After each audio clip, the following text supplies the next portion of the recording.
தண்ணியும் உப்பும் இங்க இருக்கு. ஸோ இப்போ ஒரு சின்ன எக்ஸ்பெரிமெண்ட் தான். ஒன்றும் இல்லை, இந்த ஒரு ஸ்பூன் உப்பு எடுத்து இந்த தண்ணியில போட்டு கரையிற வரைக்கும் கலக்கணும். கஷ்டமா? அவ்வளோதான், ஈஸியாக தான் கொடுப்போம்.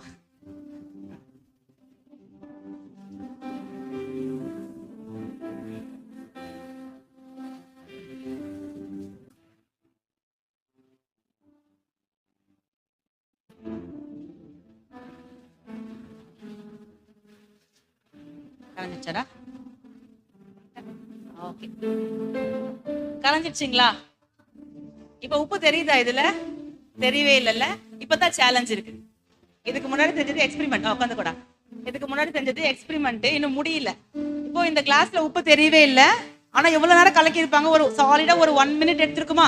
கரெக்டா ஒரு 1 மினிட் எடுத்திருக்கும், கரைச்சி முடிச்சுட்டாங்க. சரி, ஓகே. இப்ப சேலஞ்ச் என்னன்னா, நீங்க டீம் ஏ, நீங்க டீம் பி, யார் வேணா வரலாம். இதுல இருக்க உப்பை தனியா மறுபடியும் என்கிட்ட எடுத்து கொடுக்கணும். இதுல கரைச்ச உப்பை மறுபடியும் என்கிட்ட எடுத்து கொடுக்கணும். முடியாதா? முடியாதா? சரி, ஓகே. நீங்க எடுத்து கொடுக்க தேவையில்லை. என்ன பண்ணா மறுபடியும் இந்த உப்பு என் கைக்கு வரும், அதையாவது சொன்னா போதும். என்ன பண்ணணும்னா, பாயில் பண்ணணும். வடிகட்டினா வருமா? ஃபில்டர் பண்ணா கூட வராது இல்லையா? உப்பு கரைஞ்சி போச்சு. என்ன பண்ணணும்? இத கொதிக்க வைக்கணும். எவ்வளவு கொதிக்க வைக்கணும்? இத கரைக்கிறதுக்கு எவ்வளவு நேரம் ஆச்சு? 1 மினிட் தான் ஆச்சு. ஆனா இதுல இருக்கிற உப்பை மறுபடியும் நான் எடுக்கணும் அப்படின்னா, இப்ப அண்ணா சொன்னாரு 100 டிகிரி செல்சியஸ்ல அது பாயில் ஆகணும்னு. எவ்வளவு நேரம் பாயில் ஆகணும்? 1 மினிட் பாயில் ஆனா போதுமா? இதுல இருக்கிற தண்ணி சுண்டி வத்தி உப்பு ட்ரையா கைக்கு கிடைக்கிற வரைக்கும் என்ன பண்ணும்? இத கொதிக்க வைக்கணும். கரெக்டா? சரி, இந்த விஷயத்தை உங்க மனசுல வச்சுக்கோங்க. இப்ப நம்ம சொல்ல போற மெசேஜ் இதை பத்தி தான். உப்பு பத்தியாக்கா இதை இப்பே சொல்லிட்டீங்களே நீங்க கேட்கலாம். சொல்ற மெசேஜ் உங்களுக்கு நான் சொல்ல எதுக்காக இந்த எக்ஸ்பெரிமெண்ட் நான் செய்தேன்றது உங்களுக்கு புரியும். நீங்க எல்லாருமே எடுத்துக்கோங்க. 1 கொரிந்தியர் 6:17. அப்படியே கர்த்தரோடு இசைந்திருக்கிறவனும் அவருடனே ஒரே ஆவியா இருக்கிறான். திரும்ப வாசிக்கலாங்களா? அப்படியே கர்த்தரோடு இசைந்து இருக்கிறவனும் அவருடனே ஒரே ஆவியா இருக்கிறான். சரி, இதுக்கு என்ன அர்த்தம் ஏதாவது புரியுதுங்களா? நம்ம பார்க்க போகிறோம், தனித்தனி வார்த்தையா பார்க்க போகிறோம். சரிங்களா? ஃபர்ஸ்ட் வார்த்தை எதை நம்ம மெடிடேட் பண்ண போறோம்னா, கர்த்தரோடு இசைந்து இருத்தல். எல்லாரும் சொல்லாங்களா? கர்த்தரோடு இசைந்து இருத்தல். உங்களுக்கு புரியுதா அப்படின்னா என்னன்னு? கர்த்தரோடு இசைந்து இருத்தல்னா ஏதாவது புரியுதுங்களா? அவர் கூடவே இருக்கிறது. உங்க சைட்ல உங்களுக்கு அதே மீனிங் தான் புரிஞ்சுது. சரி, ஓகே. கர்த்தரோடு இசைந்து இருத்தல். அப்படி இந்த இசைந்து இருத்தல்னு ஒரு டேர்ம் இருக்குல்ல, ஒரு வார்த்தை இருக்கு இல்லையா? அந்த வார்த்தைக்கு என்ன மாதிரியான டெஃபினேஷன்ஸ் கொடுத்துருக்காங்கன்றது நான் உங்களுக்கு சொல்றேன் பாருங்க. Continuously joining himself. அப்படின்னா தொடர்ந்து என்ன பண்றதா? ஒரு விஷயத்தோட நம்மளை இணைத்துக்கிறதா. அந்த இசைந்திருத்தல்னா தொடர்ந்து ஒரு விஷயத்தோட நம்மள இணைச்சு வச்சுக்கிறது. இல்லைன்னா being habitually glued in intimate union. அப்படின்னா என்ன? ஹேபிச்சுவலினா பழக்கமா ரெகுலரா செய்வோம் இல்லையா? இப்போ எதெல்லாம் நம்மளுடைய ரெகுலர் ஹேபிட்ஸ்? காலையில இருந்து ப்ரஷ் பண்ணுவோம், குளிப்போம், சாப்பிடுவோம், இது எல்லாமே நம்மளுடைய ரெகுலர் ஹேபிட்ஸ். அந்த மாதிரி ஹேபிச்சுவலா க்ளூட். அப்படின்னா க்ளூ கம் இருக்கு இல்லையா? அப்படி ஒட்டப்படுறது. எதோட? ஆண்டவரோட. சரிங்களா? எப்படி? இன்டிமேட்டா, கொஞ்சம் கூட கேப் இல்லாம நாமும் ஆண்டவரும் ஒட்டப்படுகிற ஒரு சுபாவம். எப்படி? ஹேபிச்சுவலா. அது வந்து அக்கேஷனலா கிடையாது, எப்பயாவது கிடையாது, எப்பயுமே நீங்க செய்யக்கூடிய ஒரு பழக்கம். அந்த கர்த்தரோட இசைந்திருத்தல் அப்படின்னும் பொழுது அடுத்து நீங்க பாத்தீங்கன்னா, இது எனக்கு ரொம்ப பிடிச்சிருந்தது. என்னன்னா, இன் ஹிம்செல்ஃப் பீயிங் கண்டினியூலி வெல்டட். அப்படின்னா நம்மள கர்த்தரோட வச்சு வெல்ட் பண்ற மாதிரி. வெல்ட் பண்றதுன்னா என்ன? இப்ப இங்க ஜன்னல் எல்லாம் செய்திருக்கிறாங்க. இந்த கம்பி எல்லாம் தனித்தனி கம்பி தான், ஆமா தானே?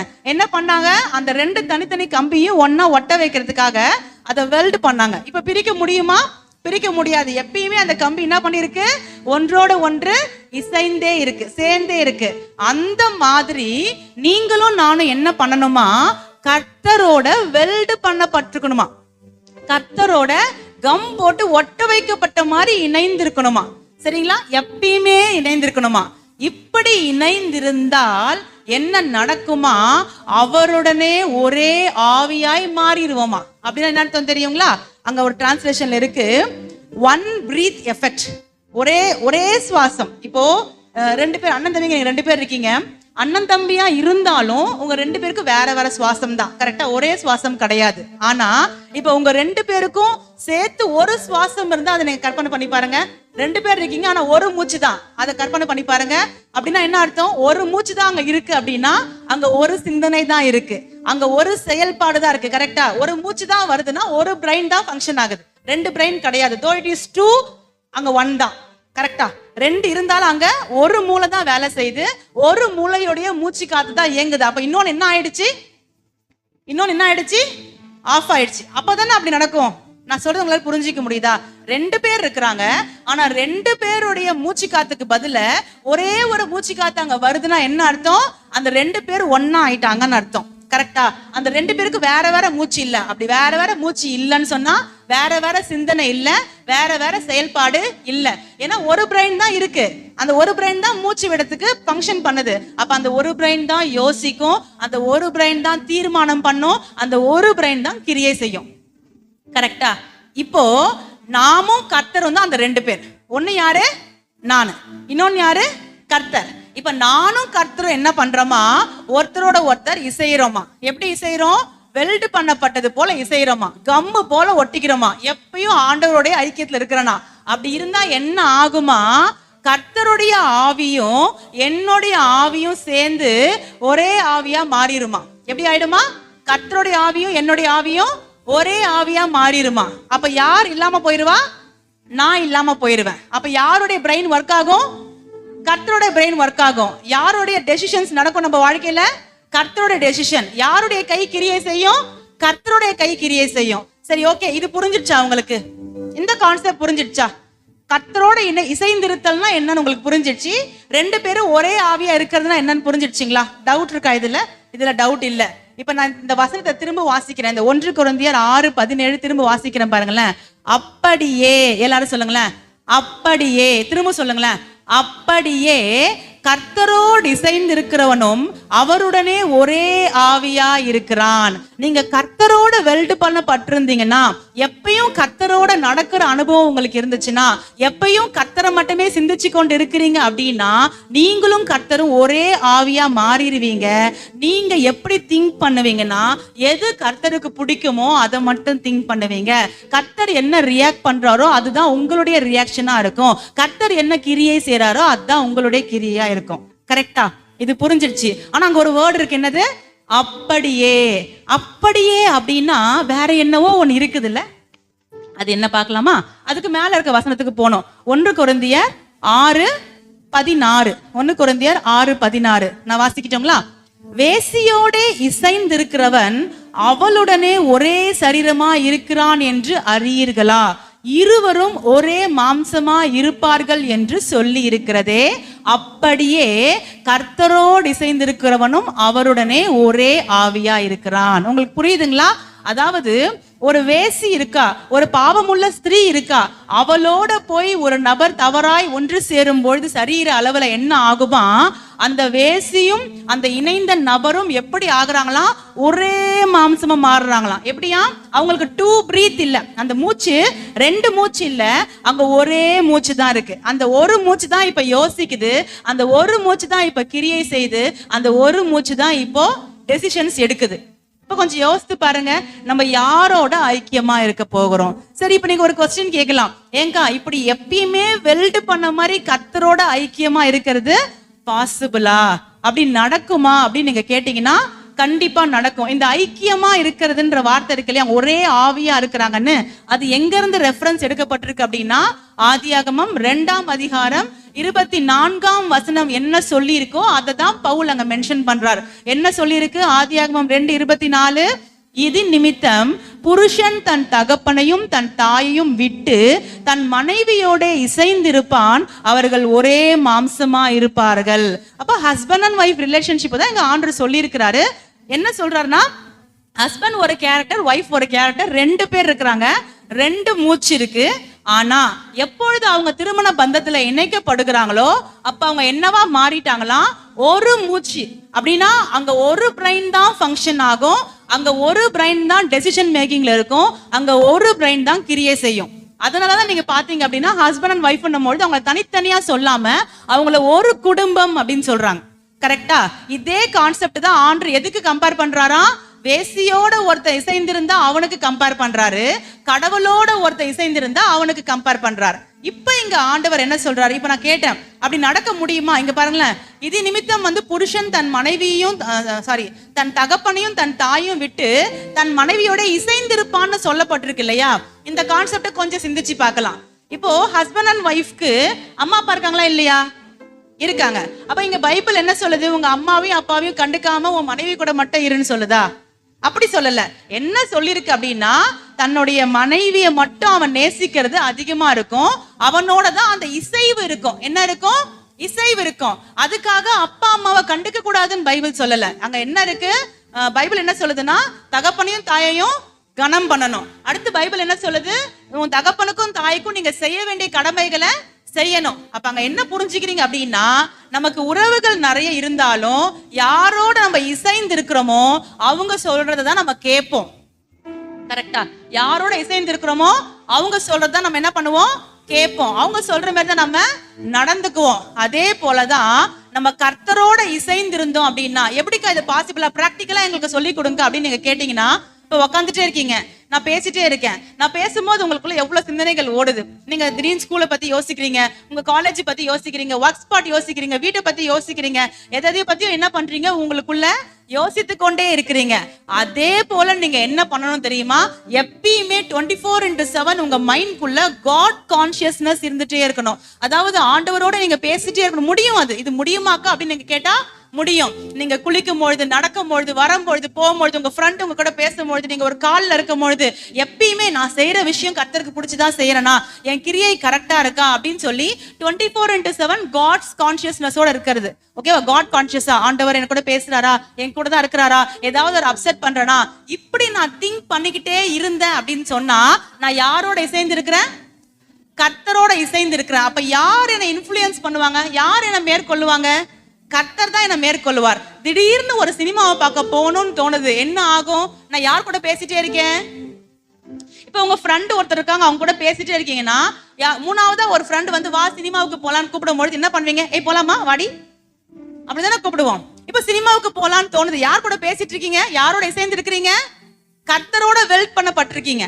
நீங்க சினிமாவுக்கு போகும்பொழுது உங்களோட வெல்டா இருக்கிற யாரும் கூட வருவாங்க? கர்த்தரும் கூட வருவாங்க. உங்களுக்கு போக முடியுமா? என்ன பண்ணுவீங்க? ஆட்டோமேட்டிக்கா ரிட்டர்ன் வருவீங்க. கரெக்டா? இதுவே நீங்க உலகத்தோட வெல்ட் ஆயிட்டீங்க அப்படின்னா, இந்த இடத்துல 1 கொரிந்தியர் 6:17 சொல்லப்பட்டிருக்கிற இசைவுக்கும் 1 கொரிந்தியர் 6:16 சொல்லப்பட்டிருக்கிற இசைவு ரெண்டுமே ஒரே இசைவு, ஒரே வேர்டு. அந்த வெல்டட்னு சொல்லப்பட்டது ஒரே வேர்டு. நீங்க கர்த்தரோட வெல்டா இருந்தீங்கன்னா அவருடைய தாட் உங்களுக்கு இருக்கும், உலகத்தோட வெல்டா இருந்தீங்கன்னா உலகத்துடைய தாட் உங்களுக்கு இருக்கும். அவ்வளவுதான். சரிங்களா? இப்போ இந்த உலகத்தோட நம்ம வெல்ட் ஆகுறோம் இல்லைங்களா? அந்த வேசியோட இசைந்திருப்பவனும் அப்படின்னு ஒரு வார்த்தை சொல்லப்பட்டிருக்கு இல்லையா? அந்த வேசி அப்படின்ற வார்த்தைக்கு கிரேக்க பதத்துல, ஏன்னா புதிய ஏற்பாடு கிரேக்க மொழியில் எழுதப்பட்டிருக்கு இல்லையா? கிரேக்க பதத்துல என்னத்துமா இருக்காங்க? பானே. என்ன இருக்கு? பானே. பானே அப்படின்னா பெண், வேசியிலே பெண் இருக்காங்க இல்லையா அவங்க. பார்னாஸ் அப்படின்னா அந்த வேசித்தனம் செய்யறவங்களே ஆண் இருக்கிறாங்க இல்லையா அவங்க. அப்போ இந்த பானே, பார்னாஸ் இதுல இருந்துதான் என்ன வேர்ட் வந்தது? பார்னோகிராஃபி அப்படின்ற வேர்ட். அப்படின்னா என்ன? தவறான காட்சிகளை பார்ப்பது அப்படின்னு. நீங்க சொல்லலாம், அக்கா நாங்க நீங்க சொல்ற மாதிரி எந்த வேசித்தனத்திலையும் இல்ல, நீங்க சொல்ற மாதிரி எந்த தேவையில்லாத அப்படிப்பட்ட தவறான காட்சிகளை பார்க்கறதும் நாங்க இல்லக்கா, நாங்க ரொம்ப கரெக்டா தான் இருக்கோம் நீங்க சொல்லலாம். ஆனா நான் கேக்குறேன், உங்கள அக்கா எனக்கு ஷார்ட்ஸ் பாக்குற பழக்கமே இல்லக்கா அப்படின்றவங்க கை தூக்குங்க பார்க்கலாம். யூடியூப்ல ஷார்ட்ஸ் பாக்குற பழக்கமே எனக்கு இல்லைன்றவங்க கை தூக்குங்க. அடுத்தது, எந்த வீடியோ வந்தாலும் நான் நின்று ஒரு நிமிஷம் அந்த வீடியோல என்னதான் இருக்குதுன்னு நான் பாக்குறது தான்க்கா, பார்த்துட்டு அப்படியே அடுத்த வீடியோ கூட கண்டினியூ தான்க்கா பண்றேன்றவங்க பண்றீங்க தானே? அப்படி செய்யறோம் தான். அடுத்தது, எனக்கு சுத்தமா நீ இது கை தூக்க வேண்டாம், மனசுல நீங்க தூக்கிக்கோங்க உங்களுக்கு வேணும்னா. நான் சினிமாலாம் சுத்தமா பாக்குறது இல்லக்கா, அதுலயும் சினிமால வர பாட்டு இருக்கே அந்த பாட்டுலாம் சுத்தமா பாக்குறதே இல்லக்கா, எனக்கும் அந்த சோசியல் மீடியாவுக்கும் சம்பந்தமே இல்லக்கா, அதுல வசனம் வந்தா மட்டும்தான்க்கா நான் பார்ப்பேன், வேற எது வந்தாலும் நான் பார்க்க மாட்டேங்க்கா முடியல இல்லையா? அப்ப இது எல்லாத்துலயுமே நான் சொல்லட்டுமா, இந்த பான் இருக்கு, இது இருக்கு. நீங்க ஒரு சினிமா எடுத்துக்கோங்க, அந்த நாட்கள்ல இருக்கிற சாங்ஸ் எல்லாம் பாத்தீங்கன்னா ட்ரெஸ் டீசெண்டா தான் இருக்கும். ஆனா இன்னைக்கு இருக்கிற சினிமால அந்த பொண்ணு நல்ல குடும்பத்து பொண்ணாவே காமிச்சாலும் கனவுல போய் பாடுற பாட்டெல்லாம் அந்த பொண்ணு ட்ரெஸ் ஒழுங்கா இருக்காது. ஒத்துக்கிறீங்களா இல்லையா? அப்படின்னா நீங்க உங்களையும் அறியாம சினிமா பாக்குறன்னு எதையும் சேர்ந்துதான் பாத்துட்டு இருக்கீங்க, வேசியோட இணைந்து கொண்டிருக்கிறீங்க. நீங்களே உங்களை கொண்டு போய் யாரோட வெல்டு பண்ணிட்டீங்க? வேசியோட வெல்டு பண்ணிட்டீங்க, இந்த பானோட வெல்டு பண்ணிட்டீங்க. அததான் சொல்றாங்க. அப்படி வெல்டு பண்ணிட்டீங்கன்னா, நான் எனக்கு தெரிஞ்சது சினிமா தான், வேற எதுவும் பெருசா எனக்கு சொல்ல தெரியல. சோசியல் மீடியால இருக்கிற எல்லா வீடியோஸுமே எடுத்துக்கோங்களேன். சில சமயத்துல குழந்தைங்க சம்டைம்ஸ் ஷார்ட்ஸ் பார்க்கும்பொழுது, நான் இப்பெல்லாம் ஷார்ட்ஸை கட் பண்ணிட்டேன், அவங்களுக்கு கொடுக்கறது இல்ல. ஆனா ஒன்ஸ் அவங்க பார்க்கும்பொழுது நான் பார்த்திருக்கேன், அதுல ரொம்ப மோசமா நல்லா இல்லாத விஷயங்களை கூட ஏஐ மூலமா சித்தரித்து அப்லோட் பண்ணி தான் வச்சிருக்காங்க. நீங்க பாக்குறீங்களா? அது சும்மா ஏதோ ஒன்று போயிட்டே இருக்கு அந்த வீடியோஸ். அது எல்லாமே நீங்க பாத்துட்டு இருக்கும் பொழுது, சும்மா டைம் பாஸ் தானக்கா, போர் அடிக்குதுக்கா, அப்படி பாத்துட்டு இருக்கும் பொழுது யாரோட வெல்ட் ஆகுறீங்க? இந்த வேசியோட வெல்ட் ஆகுறீங்க. வெல்ட் ஆனா என்ன நடக்கும்ன்றது மட்டும் நான் சொல்லி முடிச்சிடுறேன் பாருங்க. நீங்களும் அந்த வேசித்தனமும் வெல்ட் ஆகும். நீங்க ஒரே மாம்சமா மாறுவீங்க. உங்க சிந்தை அந்த வேசி எப்படி சிந்திக்கிறாளோ அது போல இருக்கும். நான் சினிமா தாங்க பார்த்தேன், அந்த சீரியல் தாங்க பார்த்தேன், நீங்க எதை சொல்றீங்களோ அதுல இருக்கிற அந்த பெண்ணோட அந்த ஆணோட உங்க சிந்தை இணைக்கப்படும். ஒரு ஃபிளஷ் ஆகும் பொழுது ஒரு பிரெயின் தானே ஒர்க் ஆகும், உங்க பிரெயின் ஒர்க் ஆகாது. அவங்க பிரெயின் தான் உங்களுக்கு ஒர்க் அவுட் ஆகும். நீங்க யோசிக்க மாட்டீங்க, அவங்க தான் யோசிப்பாங்க. நீங்க கிரியை செய்ய மாட்டீங்க, அவங்க தான் கிரியை செய்வாங்க. முடிவு என்ன தெரியுமா?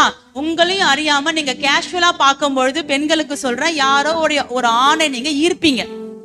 ஆண்களுக்கு சொல்றேன், நீங்க கேஷுவலா தான் பாப்பீங்க. ஆனா இது உள்ளுக்குள்ள அந்தரங்கமா நம்ம செஞ்சுட்டு இருந்தோம் அப்படின்னா, யாரோ ஒரு பெண்ணை நீங்க சும்மா பார்க்கும் போதே அவங்க ஈர்க்கப்படுவாங்க. இது மேஜிக் கிடையாது, இது பைபிள். பைபிள் அதான் சொல்லுது. நீங்க வெல்ட் ஆயிட்டீங்க, எங்கேயோ ஒரு பாவத்துக்கு நீங்க இடம் கொடுத்துட்டீங்க அப்படின்னா நீங்க என்ன பண்ணிட்டீங்க தெரியுமா? அதோட வெல்ட் ஆயிட்டீங்க. இப்போ அது உங்களை பார்க்க வைக்கும். சும்மா பாப்பீங்க, அவங்க பார்வையே உங்களுக்கு நீங்க பாக்குற பார்வை அவங்களை அட்ராக்ட் பண்ணி நீங்க தவறு செய்யதான் அவங்க தூண்டுறீங்கன்றது அவங்க மனசுக்கு புரியும். ஆனா நீங்க அந்த இன்டென்ஷன்ல அவங்கள பார்த்தே இருக்க மாட்டீங்க. தப்பு எங்க நடந்துச்சு தெரியுமா? ரகசியமா நம்ம போன்ல நடந்துச்சு. யாரோ ஒருத்தரை பார்க்கும் பொழுது அவங்க நம்மள தப்பா பாக்குறாங்கன்ற எண்ணத்தை அவங்களுக்கு நம்ம கொடுத்துட்டோம். ஏன் தெரியுமா? உங்க கண்ணு நீங்க அந்த போன்ல பாத்தீங்களே அந்த வேசியோட இணைஞ்சிருச்சு. இப்ப அது என்ன பண்ணுது தெரியுமா? ஒர்க் பண்ணுது உங்க பிரெயின்குள்ள. சொல்லுங்க, அப்படி பார்த்த ஒரு கிரியை கூட உங்களுக்கு அதுக்கப்புறம் மெமரிக்கு வந்ததே இல்லைன்னு? அதுதான் உங்க மெமரியில இருக்கும். அதுதான் நீங்க அடிக்கடி உங்களை யோசிக்க வைக்கும். உங்க பிஹேவியர் அப்படி மாறிடும். நீங்க கேஷுவலா ட்ரெஸ் பண்ணுவீங்க, ஆனா உங்களையும் அறியாம உங்க ட்ரெஸ் மத்தவங்களை ஈர்க்கும். நீங்க கேஷுவலா ஸ்மைல் பண்ணுவீங்க, அந்த ஸ்மைல் உங்களையும் அறியாம அந்த ஆப்போசிட்ல இருக்கக்கூடியவங்களை ஈர்க்கும். உங்களுடைய பிஹேவியர், நீங்க நடக்கிற எல்லாமே எப்படி ஆயிடும் தெரியுமா? ஏன்னா உங்க பிரெயின் ஒர்க்கே ஆகல. யாருடைய பிரெயின் ஒர்க் ஆகிட்டு இருக்குது? வேசியோட இணைஞ்சிட்டீங்க. அந்த தப்பான அந்த காரியங்களோட நீங்க உங்களை இணைச்சிட்டீங்க அப்படின்றதுனால உங்களுடைய யோசனை கம்ப்ளீட்டா சப்சைட் ஆயிடுச்சு. அது அப்படியே அடங்கிருச்சு. யாருடைய யோசனை தெரியுமா? எதோட இணைக்கப்பட்டிருக்கீங்களோ அந்த யோசனை உங்களை மேற்கொண்டிருக்குது. அதனால உங்களையும் அறியாம உங்க கண் வேற ஒருத்தரால இயக்கப்படுது. உங்க கைகள், உங்க சிந்தனை, நீங்க கம்ப்ளீட்டா வேற ஒருத்தவங்களுடைய கண்ட்ரோல்குள்ள வர்றீங்க. கரெக்டா? எவ்வளவு பெரிய ஆபத்து இல்லையா? இதைதான் நான் அந்த எக்ஸ்பெரிமெண்ட்ல உங்களுக்கு சொன்னேன். உப்பு, பைபிள் சொல்லுது, நீங்க பூமிக்கு உப்பா இருக்கிறீர்கள். நம்ம எப்படி இருக்கோம்? பூமிக்கு உப்பா இருக்கிறோம். தண்ணி நிறைய விஷயத்துக்கு கம்பேர் பண்ணலாம். இன்னைக்கு நான் அதை உலகத்துக்கு கம்பேர் பண்ணேன். சரியா? இப்ப இந்த தண்ணியில இந்த உப்பை போட்டு கரைக்கிறதுக்கு கொஞ்ச நேரம் தான் ஆச்சு. நீங்க சொல்லலாம், அக்கா நான் ரொம்ப ஸ்ட்ராங், அதுதான் கல்லுப்பு கொண்டு வந்தேன், ரொம்ப ஸ்ட்ராங், நான் அவ்வளவு சீக்கிரம் கரைய மாட்டேன்னு சொல்லலாம். அவ்வளவு சீக்கிரம் தான் கரைய மாட்டோம், ஆனா கண்டிப்பா கரைஞ்சிருவோம். கரெக்டா? அக்கா அவ்வளவு சீக்கிரம் என்ன யாரும் பாவத்துக்குள்ள இழுத்துட முடியாதாமா? அவ்வளவு சீக்கிரம் இழுக்க முடியாது. நிச்சயமா பாவத்துக்குள்ள இழுத்துருவாங்க. நீங்க தண்ணிக்குள்ள போனீங்கன்னா என்னைக்கோ ஒரு நாள் கரைய போறீங்கன்றது நிச்சயம். நீங்க உலகத்துக்குள்ள உங்களை இன்வால்வ் பண்றீங்க, கர்த்தருக்கு அடுத்த விஷயங்களுக்கு இல்லாம ஜஸ்ட் என்டர்டெயின்மெண்ட்டுக்கு தாங்க என் ஃப்ரெண்டு வீட்டுக்கு போறேன் அப்படின்னு நீங்க போறீங்கன்னா பி வெரி கேர்ஃபுல். ஏன் தெரியுமா? உங்களுடைய குட்டி என்டர்டெயின்மெண்ட் உங்களுக்கு ஒரு காஷன், ஒரு அலர்ட் கொடுக்குது. என்ன தெரியுமா? இன்னைக்கு என்டர்டெயின்மெண்ட்டுக்கு போற, நாளைக்கு உள்ள கரைஞ்சிருவேன். தேவ பிள்ளைங்களா இருக்கிற நம்ம ரொம்ப கேர்ஃபுல்லா இருக்கணும். எதை குறித்து தெரியுமா? என்னுடைய ஒரு 5 மினிட்ஸை கூட யாரும் திருடக்கூடாது. உங்களுடைய 1 மினிட் 1 செகண்ட கூட யாரும் திருடுறதுக்கு நீங்க அலோவ் பண்ணக்கூடாது. நீங்க டிசைட் பண்ணுங்க, என் ஃபேமிலியோட ஸ்பெண்ட் பண்ற டைமா ஓகே, அதுக்கு மிஞ்சி எக்ஸ்ட்ரா இருக்கிற டைமை யாரும் திருடிடக்கூடாது. அது யாரோட ஸ்பெண்ட் பண்ண டைம் தெரியுமா? கர்த்தரோட ஸ்பெண்ட் பண்ண வேண்டிய டைம். அப்ப நம்ம யாரை ஏமாத்துறோம்? கர்த்தரை ஏமாத்திட்டு நம்மள நாமே ஏமாத்திக்கிட்டு ஒரு என்டர்டைன்மெண்ட்டுக்குள்ள கடந்து போகிறோம். அது நல்ல என்டர்டைன்மெண்டா இருக்குமா? நம்ம ஆவிக்குரிய வாழ்க்கையை கம்ப்ளீட்டா அழிச்சிரும். இதுவே இப்படி யோசிச்சு பாருங்க, உங்களுடைய வெல்டிங் யாரோட இருக்குன்னா கர்த்தரோட இருக்கு. இப்ப யார் திங்க் பண்ணுவா? கர்த்தர் திங்க் பண்ணுவா. நீங்க ஒருத்தரை பார்க்கும் பொழுது உங்க கண்கள்ல இருந்து என்ன வெளிப்படும் தெரியுமா? ஜீசஸ் உடைய மனதிற்கும் வெளிப்படும்.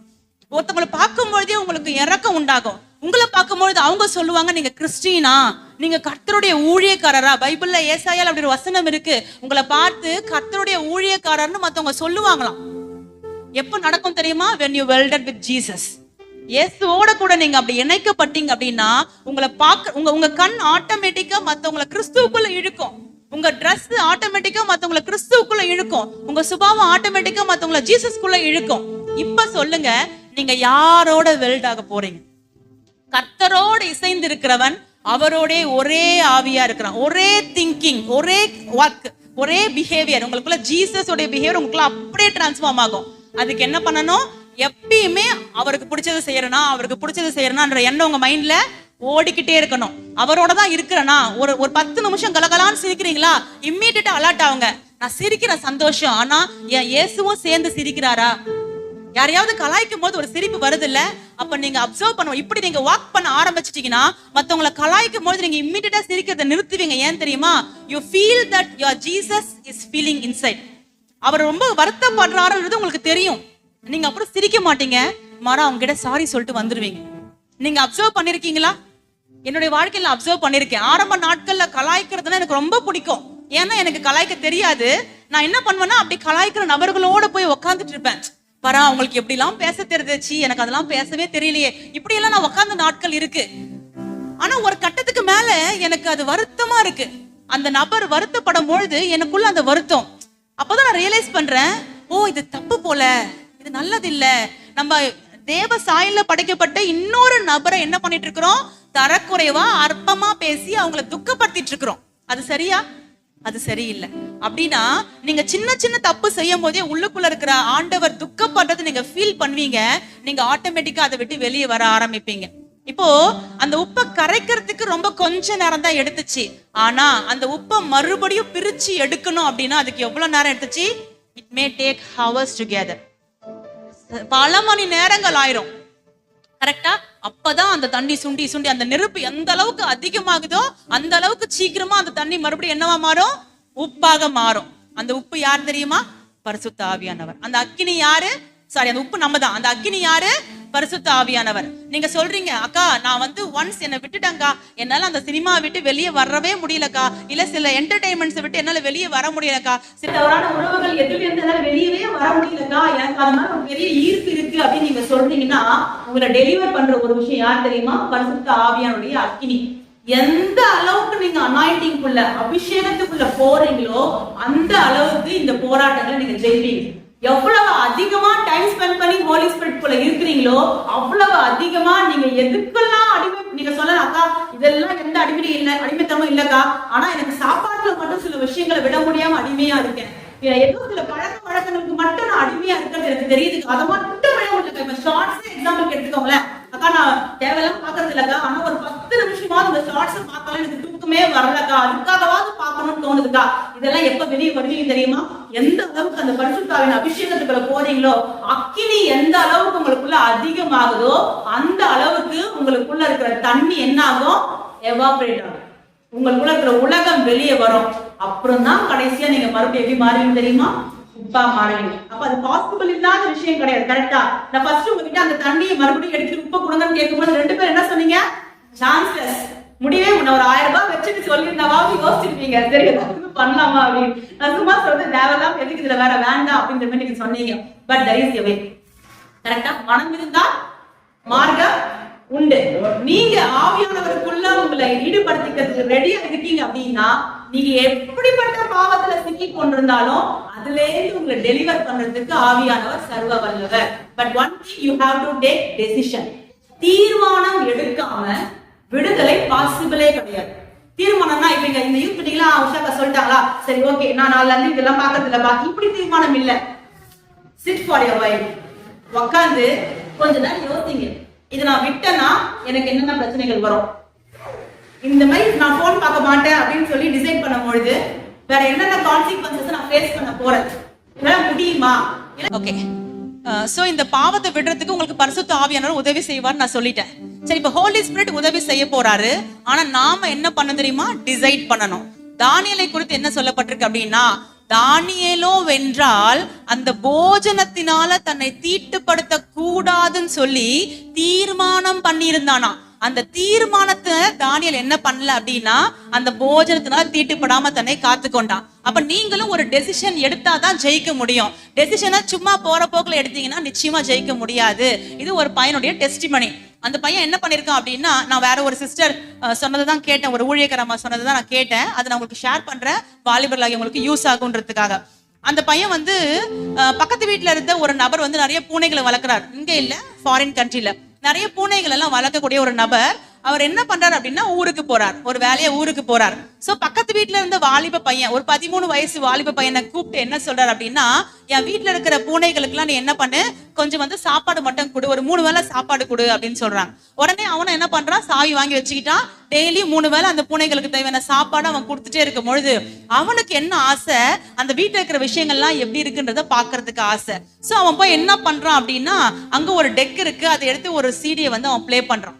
அவன் நல்ல கிறிஸ்டியன் பையன், அந்த 13 வயசு பையன் ஆவிக்குரிய வாழ்க்கையில நல்ல ஆவிக்குரிய சபைக்கு போய் வளர்ந்துருக்கிற ஒரு பையன். அவன் அதை பிளே பண்ணும் பொழுது தெரிஞ்சிருச்சு அது ஒரு பான் வீடியோ அப்படின்னு, ஒரு தவறான ஆபாச படங்கள் இருக்கக்கூடிய வீடியோன்றதை அவன் பார்த்துட்டான். அவன் மைண்ட் சொல்லுதான், இதை நான் பார்க்க கூடாது ஐயோ அப்படின்னு தான் சொல்ற டைமுக்கு அவன் மைண்ட்ல இன்னொரு வாய்ஸ் கேட்டுச்சான், பார்த்தா என்ன அப்படின்னு. பார்த்தா என்னன்ற வாய்ஸ் அவன் காதுல விழுந்ததும், சரி பரவாயில்ல மூடின கண்ணை அவன் திறந்ததும், அங்கே இருந்த ஏதோ ஒண்ணு தப்புன்னு ஜம்ப் ஆகி அவனுக்குள்ள உட்கார்ந்ததை அவன் ஃபீல் பண்ணிருக்கிறான். இப்ப சாப்பாடு வச்சுட்டு போயிட்டான். 1 மணி நேரம் பார்த்தா சாப்பாடு வச்சான், போயிட்டான். அடுத்த வேலைக்கு இன்னும் 6-7 மணி நேரம் டைம் இருக்கு பூனைக்கு சாப்பாடு கொடுக்க. ஆனா அவன் மனசு சொல்லுதான், நீ மறுபடியும் போ, வீட்டுல தான் ஓனர் இல்லையே, நீ இன்னைக்கு ஒரு நாள் ஃபுல்லா என்ன பண்ணிக்கலாம், அதை பாத்துக்கலாம், மறுபடியும் போன்னு சொல்லி அவனுக்குள்ள ஒரு சீரியஸ் தாட். அவனுக்கு நல்லா தெரியுது அது தப்பு, அது பாவம்னு. ஆனா போகணும்ன்ற எண்ணத்தை விட்டு வெளியே வர முடியல. இப்ப அவன் என்ன பண்ணா தெரியுமா, போல மாறா என்ன பண்ணா, ஜெபிக்க ஸ்டார்ட் பண்றான். ஆண்டவரே, எனக்குள்ள இது வந்து உட்காந்துருச்சு, என்னமோ என்ன ஆக்குபை பண்ணிடுச்சு, இப்ப என்னால விடுதலையே ஆக முடியல, சிந்தனை ஃபுல்லா அதே சிந்தனைகள் வந்துட்டே இருக்கு, எப்படி நான் விடுதலை ஆக போறேன் அப்படின்னு சொல்லி அவனுக்குள்ள ஒரு பெரிய போராட்டம். அவன் என்ன பண்ணான் தெரியுமா, அன்னைக்கு 1 டே போராடி அவனால வெளியே வர முடியலன்னு தெரிஞ்சதும் அடுத்த 2 months அவன் ஃபாஸ்டிங் இருந்திருக்கிறான். எதுக்கு? இந்த சிந்தனையை விட்டு வெளியே வரதுக்கு. என்ன சிந்தனை? போய் பாருன்னு ஒரு சிந்தனை வருது இல்ல, அந்த சத்தத்தை விட்டு வெளியே வரத்துக்கும் மைண்டுக்குள்ள ஓடுற அந்த கசப்பான காரியங்களை பிடிச்சு எடுக்கிறதுக்கும் முடியாம 2 மாசம் உபவாசம் இருக்கிறான். அவன் சொல்றான், 2 மாசம் உபவாசம் இருந்தும் ஓரளவுக்கு தான் விடுதலை கிடைச்சதே தவிர முழுசா விடுதலை கிடைக்கலையாம். அப்ப கடைசியா அவன் என்ன பண்ணனா, ஆண்டவர்ட்ட அழுதானா, ஏன் ஆண்டவரே, நான் திருந்தணும் தான் ஆசைப்படுறேன், 2 months இதுக்காக நான் ஃபாஸ்டிங் இருக்கிறேன், ஆனா ஏன் எனக்குள்ள எந்த டெலிவரன்ஸுமே வரல அப்படின்னு சொல்லி அவன் அழும் பொழுது ஆவியானவர் அவனுக்கு சொன்னாரா, மகா, உனக்கு தேவையானது ஃபாஸ்டிங் கிடையாது, ஃபாஸ்டிங்கோட சேர்ந்து டெலிவரன்ஸ். நீ விடுதலை ஆகணும், அதுல இருந்து விடுதலை ஆகணும் அப்படின்னா நீ தீர்மானம் பண்ணணும் அப்படின்னு. சோ அவன் என்ன பண்ணிருக்கான் தெரியுமா, ஃபர்ஸ்ட் ஒரு மணி நேரம் உட்காந்தானா, அமைதியா உட்காந்து இந்த பாவத்தை இனிமே நான் செய்யக்கூடாது அப்படின்னு தீர்மானம் பண்ணானா.